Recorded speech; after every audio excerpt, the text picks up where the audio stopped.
देखिए दोस्तों, AWS का स्टेडियम पूरी तरह से तैयार है।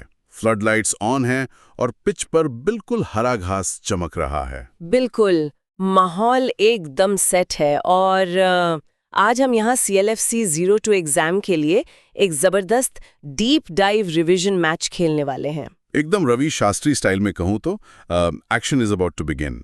आज का ये जो डीप डाइव महामुकाबला है ना, ये उन लगातार 13 दिनों के सॉलिड स्टडी नोट्स पर आधारित है जो सोर्स मटेरियल के रूप में आए हैं। हाँ, और इस रिवीजन मैच का फॉर्मेट हमने बहुत ही क्लियर रखा है। इस पूरे मैच में टोटल 4 मेजर इनिंग्स खेली जाएंगी, यानी 4 अलग-अलग डोमेन्स। सही कहा। तो पहली इनिंग्स होगी क्लाउड कॉन्सेप्ट्स की, और दूसरी सिक्योरिटी एंड कंप्लायंस की। तीसरी इनिंग में हम क्लाउड टेक्नोलॉजी एंड सर्विसेज की बैटिंग देखेंगे, और चौथी आखिरी इनिंग्स होगी बिलिंग, प्राइसिंग और सपोर्ट की। एग्जैक्टली। और इस डीप डाइव का एकमात्र मिशन यही है कि AWS certified cloud practitioner exam की ऐसी तैयारी हो जाए कि कोई भी ट्रिकी बाउंसर आकर विकेट न गिरा सके। अरे, विकेट तो बिल्कुल नहीं गिरेगा। तो बिना किसी देरी के शुरू करते हैं डोमेन 1, यानी अपनी पहली innings cloud concepts.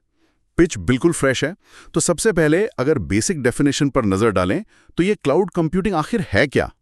Traditional IT से ये इतना अलग क्यों है? अगर इसे बहुत ही सिंपल शब्दों में समझा जाए तो क्लाउड कंप्यूटिंग इंटरनेट के माध्यम से IT रिसोर्सेज की ऑन डिमांड डिलीवरी है, और वो भी pay as you go pricing model पर।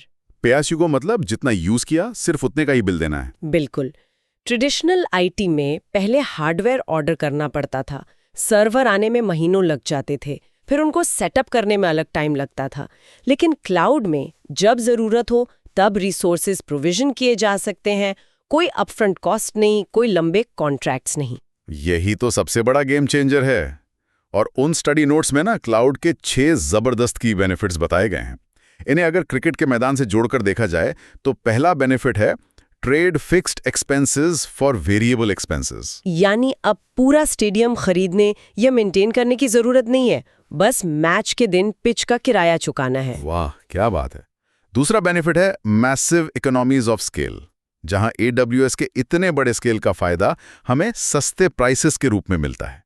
तीसरा है स्टॉप गेसिंग कैपेसिटी, जो कि सबसे क्रूशियल है। हाँ, और चौथा इंक्रीज स्पीड एंड एजिलिटी। पांचवा stop spending money on running and maintaining data centres.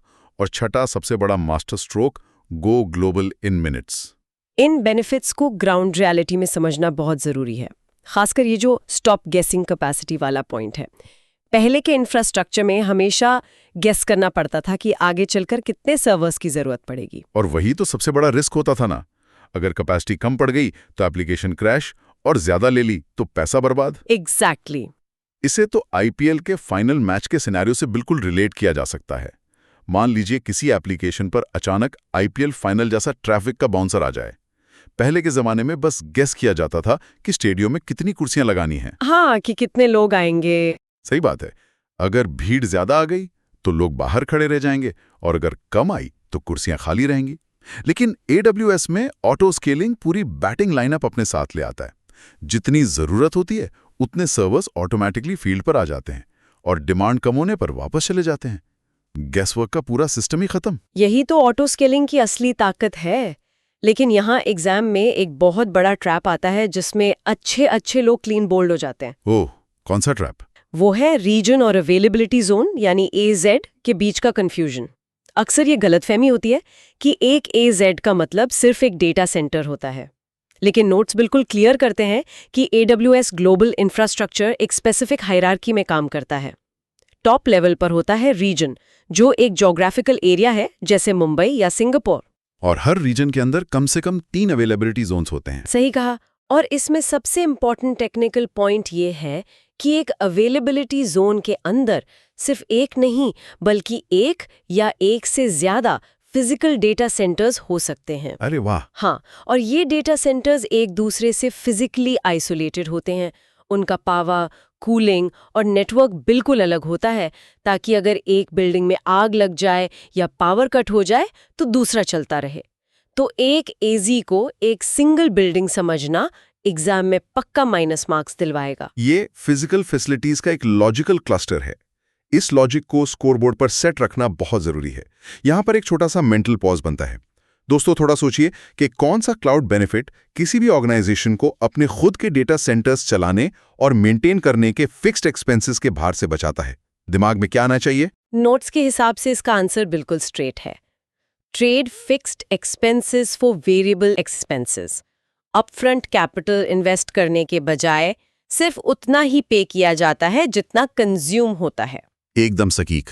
और इसी के साथ वक्त हो गया इस इनिंग्स के आखिरी ओवर का, यानी हमारा signature segment cloud super over. इसमें 3 रैपिड फायर सवाल होंगे। चलिए पहला सवाल देखते हैं। AWS ग्लोबल इंफ्रास्ट्रक्चर का टॉप लेवल क्या होता है? इसका आंसर है रीजन, जो एक ज्योग्राफिक एरिया को रिप्रेजेंट करता है। बढ़िया। दूसरा सवाल, बिना किसी कोड में बदलाव किए अपनी एप्लीकेशन को सीधे ऑन प्रेमिसेस से AWS पर शिफ्ट करने की माइग्रेशन स्ट्रैटेजी को क्या कहते हैं? इसे रीहोस्ट कहा जाता है। आम भाषा में इसे लिफ्ट एंड शिफ्ट भी बोलते हैं। यह सबसे तेज माइग्रेशन अप्रोच होती है। और तीसरा यॉर्कर, पे only for what you consume, ये AWS के किस कोर बेनिफिट का डायरेक्ट हिस्सा है? साथ पहली इनिंग्स खत्म होती है। ऑटो स्केलिंग और ग्लोबल रीच से स्केल तो मिल गया, लेकिन जब स्टेडियम में इतनी भीड़ आती है तो सिक्योरिटी का भार भी तो बढ़ जाता है ना। यहीं से क्लाउड आर्किटेक्चर का सबसे क्रूशियल हिस्सा शुरू होता है, डोमेन 2, यानी दूसरी इनिंग्स, सिक्योरिटी और कंप्लायंस का मजबूत डिफेंस। सिक्योरिटी किसी भी क्लाउड आर्किटेक्चर का फाउंडेशन होती है, और इसमें सबसे पहले आता है AWS का शेयर्ड रिस्पॉन्सिबिलिटी मॉडल। इसे 2 हिस्सों में बांटा जाता है, AWS की जिम्मेदारी और कस्टमर की जिम्मेदारी। तो AWS की जिम्मेदारी क्या होती है? पेंटर्स, हार्डवेयर, नेटवर्किंग और ग्लोबल इंफ्रास्ट्रक्चर की फिजिकल सुरक्षा आती है। दूसरी तरफ कस्टमर की जिम्मेदारी है सिक्योरिटी इन द क्लाउड। इसका मतलब है कि डेटा को कैसे एन्क्रिप्ट करना है, नेटवर्क ट्रैफिक की रूल्स क्या होंगे और फायरवॉल कॉन्फ़िगरेशंस कैसे सेट होंगे, ये पूरी तरह कस्टमर का काम है। इसे अगर क्रिकेट से समझें तो AWS ने मैदान बनाकर दे दिया, सिक्योरिटी गार्ड्स बाहर खड़े कर दिए, लेकिन अपने लॉकर रूम को लॉक करना खिलाड़ियों का खुद का काम है। सही एग्जाम्पल है। अगर किसी कंपनी ने अपना Amazon S3 बकेट पब्लिक छोड़ दिया और वहां से डेटा लीक हो गया, तो वो AWS की गलती नहीं है। वो सिक्योरिटी इन द क्लाउड वाले पार्ट में कस्टमर का फेल होना माना जाएगा। और इस लॉकर रूम की चाबियां मैनेज करने के लिए AWS एक बहुत इंपॉर्टेंट सर्विस देता है, IAM, यानी identity and access management. Notes के हिसाब से इसके 4 मेन कंपोनेंट्स होते हैं। हाँ, IAM के बिना AWS पर कुछ नहीं हो सकता। सबसे पहले आते हैं यूजर्स, जो इंडिविजुअल आइडेंटिटीज होते हैं, जैसे कोई डेवलपर या एडमिन। फिर आते हैं ग्रुप्स, जो यूजर्स का कलेक्शन होते हैं जिन्हें सेम परमिशंस चाहिए होती हैं। तीसरा है रोल्स, जो टेम्पररी एक्सेस के लिए होते हैं। और आखिरी में आती हैं पॉलिसीज। और इन पॉलिसीज के बारे में एक टेक्निकल डिटेल ये है कि ये JSON फॉर्मेट में लिखी जाती हैं। JSON यानी जावास्क्रिप्ट ऑब्जेक्ट नोटेशन। ये एक सिंपल टेक्स्ट फॉर्मेट है जो मशीन्स और इंसान दोनों आसानी से पढ़ सकते हैं। एकदम। इसके अंदर एक्चुअल अलाउ या डिनाई डिफाइन होता है कि कौन सा यूजर क्या एक्शन ले सकता है। लेकिन देखिए, सिर्फ इंटरनल एक्सेस ही नहीं, एक्सटर्नल थ्रेट्स भी बहुत होते हैं, जैसे कि DDoS attack, distributed denial of service.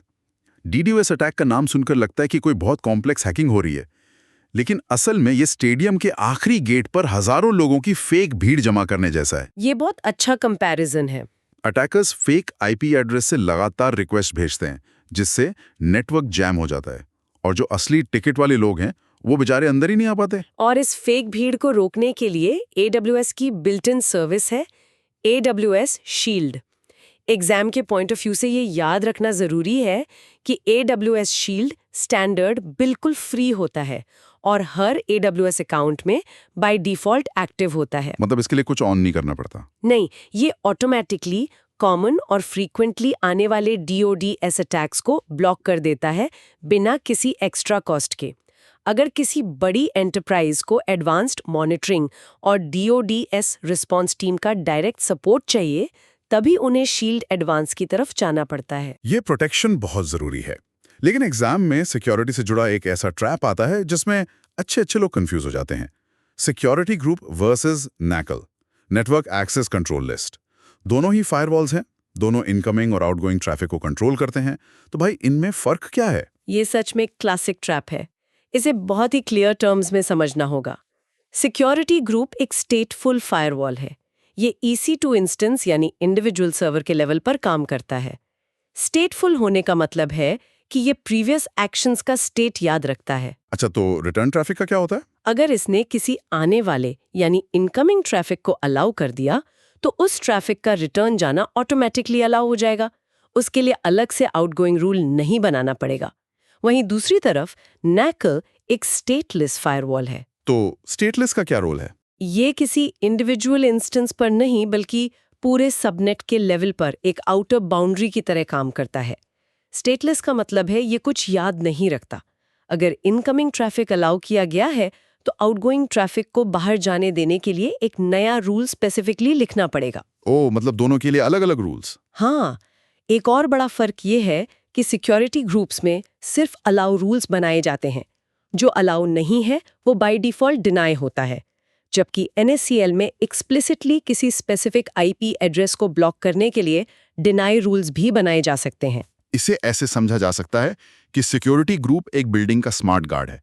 अगर उसने एंट्री दी तो एग्जिट पर दोबारा ID नहीं मांगेगा। लेकिन NACL स्टेडियम का वो टोल गेट है जो हर बार अंदर आते और बाहर जाते वक्त नए सिरे से टिकट चेक करेगा। बिल्कुल सही पकड़ा। चलिए, अब इस इनिंग्स के एक्टिव रिकॉल की तरफ बढ़ते हैं। एक सवाल दिमाग में आना चाहिए सबके। अगर कल को AWS अकाउंट का ऑडिट करना हो और चेक करना हो कि किसने क्या और कब बदलाव किया, यानी किसने API कॉल किया, तो उसके लिए कौन सी सर्विस होती है? क्लाउड वॉच या क्लाउड ट्रेल? यहाँ कॉन्सेप्ट क्लियर होना चाहिए। एक API कॉल एक डिजिटल रिक्वेस्ट होती है जो किसी भी रिसोर्स को क्रिएट, मॉडिफाई या डिलीट करने के लिए भेजी जाती है, और इन सब का हिसाब किताब AWS क्लाउड ट्रेल रखता है। और क्लाउड वॉच क्या करता है फिर? Cloud watch mainly system performance, matrix और CPU यूटिलाइजेशन देखने के लिए होता है, लेकिन क्लाउड ट्रेल हर एक API कॉल की पूरी हिस्ट्री रिकॉर्ड करता है।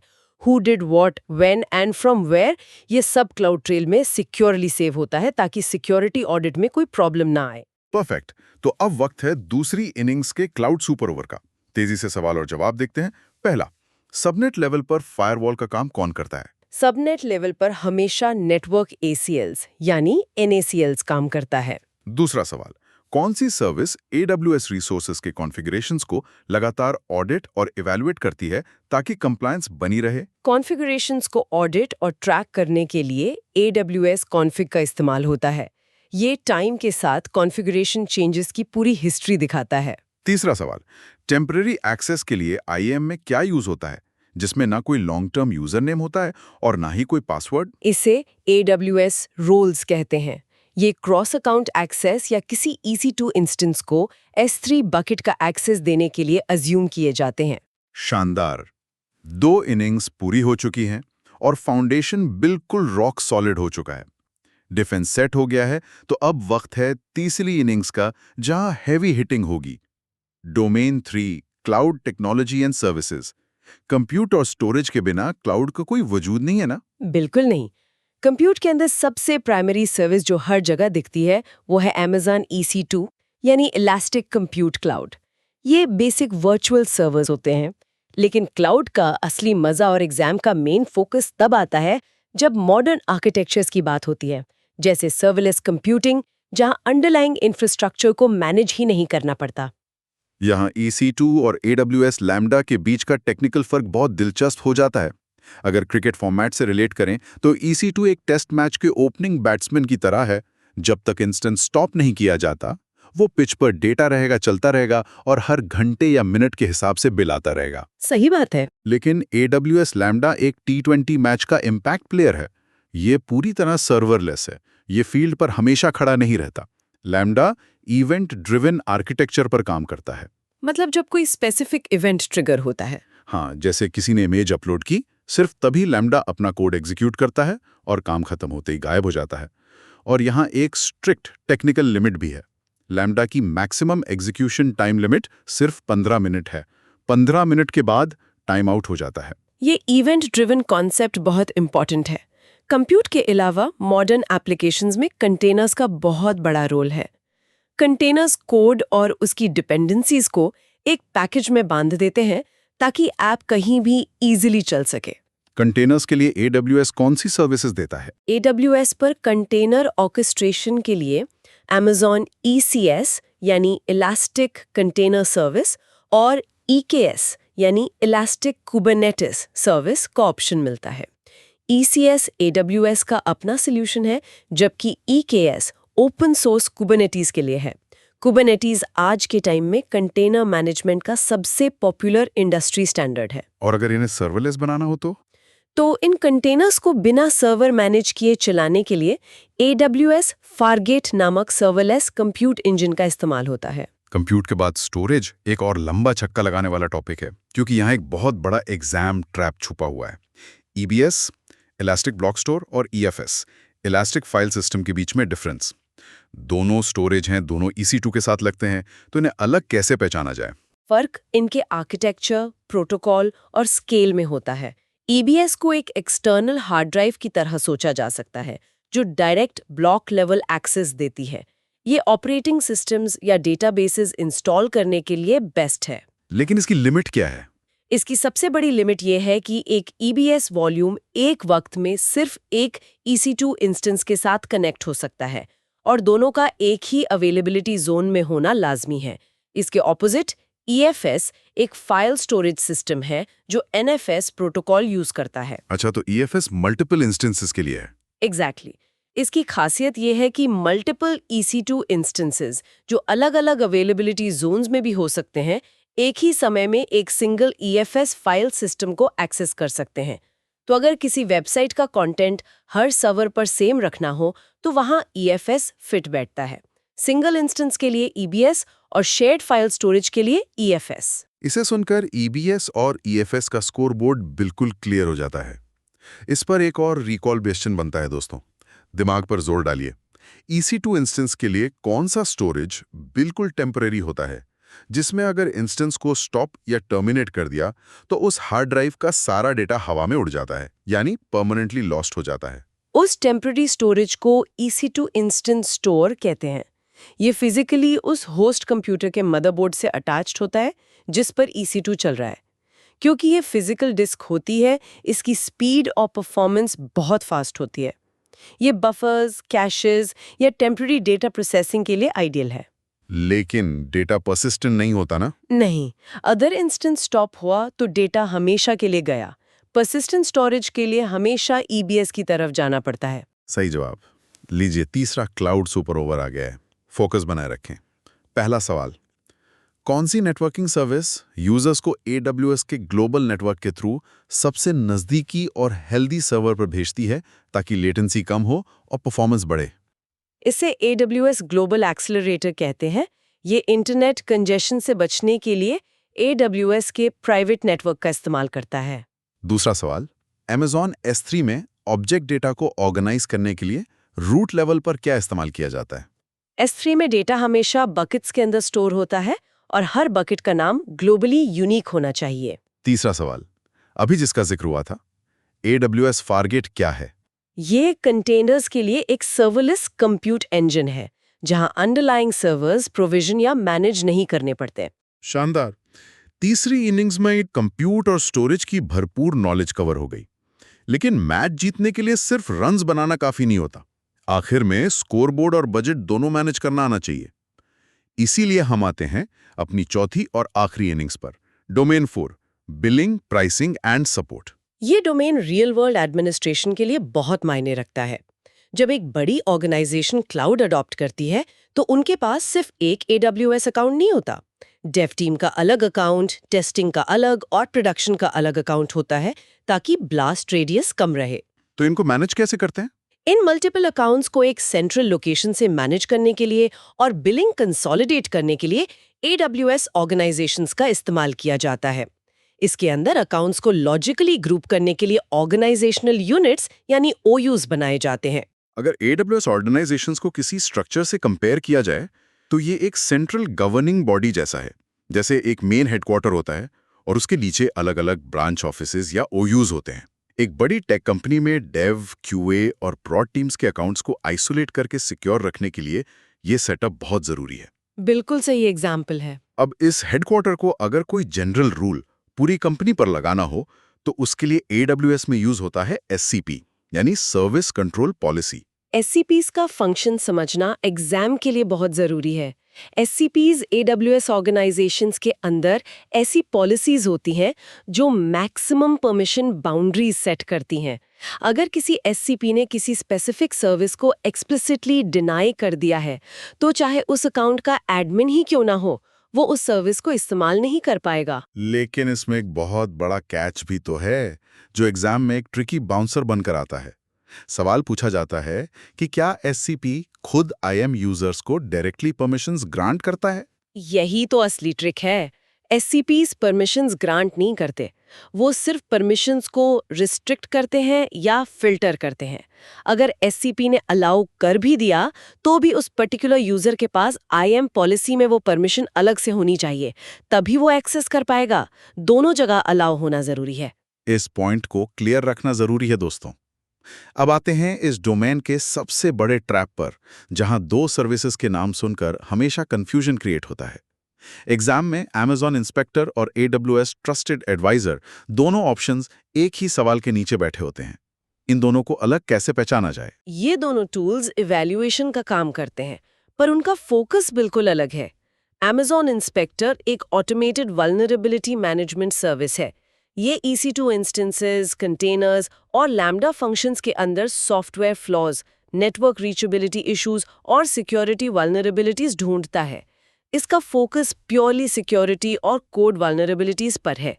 और ट्रस्टेड एडवाइजर क्या करता है? वहीं दूसरी तरफ AWS ट्रस्टेड एडवाइजर एक पूरे अकाउंट के लिए हेड कोच जैसा काम करता है। ये सिर्फ सिक्योरिटी नहीं देखता, ये 5 को पिलर्स पर real time best practice recommendations देता है। Cost optimisation, performance, security, fault tolerance और सर्विस लिमिट्स। तो अकाउंट लेवल हेल्थ और कॉस्ट बचाने के लिए ट्रस्टेड एडवाइजर को देखा जाता है। वाओ! एक पूरे अकाउंट की हेल्थ चेक एक ही डैशबोर्ड पर। हेड कोच की ऐसी रिकमेंडेशंस तो हमेशा फॉलो करनी चाहिए। अब आखिरी एक्टिव रिकॉल इस मैच का। दोस्तों थोड़ा सोचिए, अगर क्लाउड में on premise third party software licences जैसे माइक्रोसॉफ्ट विंडोज या SQL सर्वर को सेंट्रली मैनेज करना हो और एक्स्ट्रा लाइसेंसिंग कॉस्ट को कंट्रोल में रखना हो, तो AWS की कौन सी सर्विस लगानी होगी? इसका नाम बहुत ही स्ट्रेट फॉरवर्ड है, AWS लाइसेंस मैनेजर।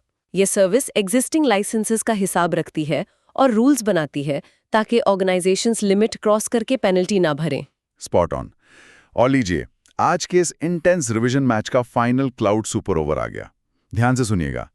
पहला सवाल, मल्टीपल AWS अकाउंट्स को एक साथ ग्रुप करने वाले लॉजिकल कंटेनर को क्या बोलते हैं? उसे ऑर्गेनाइजेशनल यूनिट यानी OU कहा जाता है, जो AWS ऑर्गेनाइजेशंस के अंदर बनता है। दूसरा सवाल, कॉस्ट ऑप्टिमाइजेशन, परफॉर्मेंस और फॉल्ट टॉलरेंस के लिए बेस्ट प्रैक्टिसेस कौन सी सर्विस सजेस्ट करती है? ये पांचों पिलर्स AWS ट्रस्टेड एडवाइजर का हिस्सा हैं। और आखिरी सवाल, क्या सर्विस कंट्रोल पॉलिसी यानी SCP किसी IAM यूजर को एक्चुअली परमिशंस ग्रांट करती है? बिल्कुल नहीं।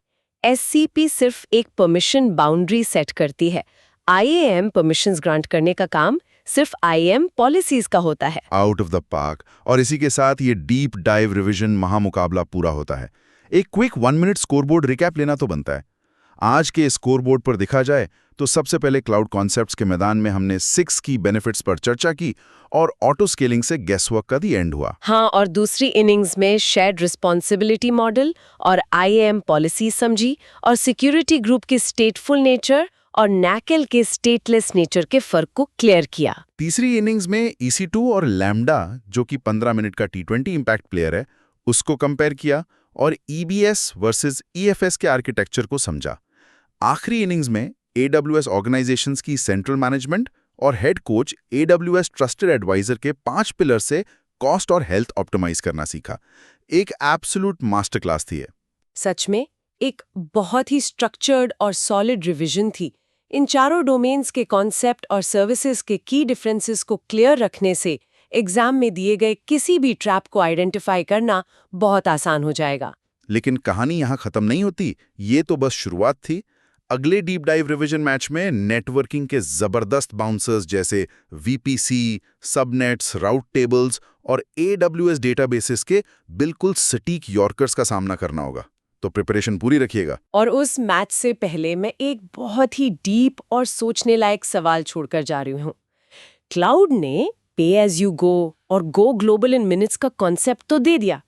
जिस मैसिव स्पीड, स्केल और कॉस्ट एफिशिएंसी के साथ AWS और दूसरे क्लाउड प्रोवाइडर्स दुनिया भर में नए-नए डेटा सेंटर्स एस्टैब्लिश कर रहे हैं, इसको देखते हुए एक बड़ा सवाल उठता है।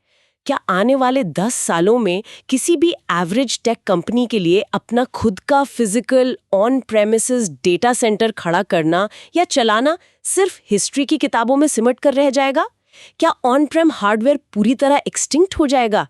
इस टेक्नोलॉजिकल शिफ्ट और इसके इम्पैक्ट के बारे में जरूर सोचेगा।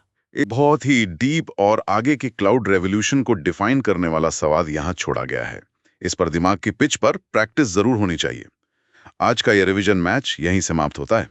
एग्जाम की तैयारी जोरों से जारी रहनी चाहिए और अगले डीप डाइव मैच के लिए तैयार रहिएगा।